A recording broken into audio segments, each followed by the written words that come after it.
Стойо! Стояне! Стойо, знаеш ли кое е по-хубаво от това да пиеш ракия? Да? Да правиш секс? Не, няма нищо по-хубаво от това да пиеш ракия. Въпреки, че като се замисля, може и да си прав.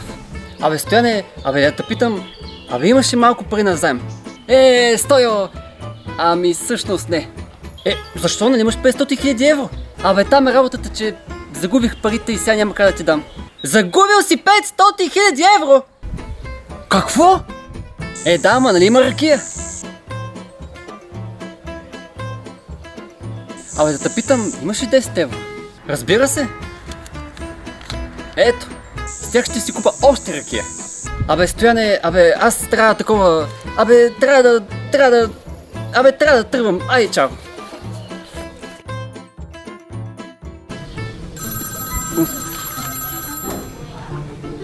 Кой звъни пък сега? Ало, искам ремонт. Не ми се дадат пари за ремонт. Стига вече тия ремонти. Искам ремонт. Не. Да. Не. Да.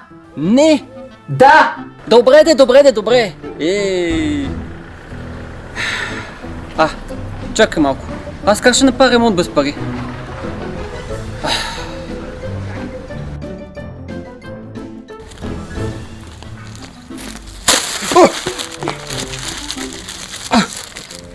Това са парите! Това са парите!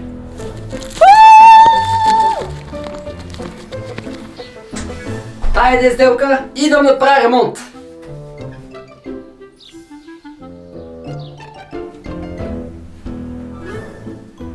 Така стаята изглежда много по-добре.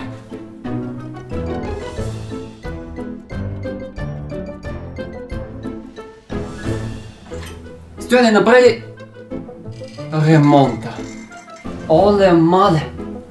Стаята изглежда невероятно! Оле мале, колко добре се е получила!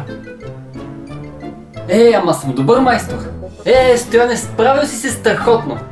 Всъщност, чакай малко, ти как направи ремонта без пари? Парите са при мен на мерки! Стояне, богати сме отново! Богати сме! Да, отивам да пия, да изляза навън.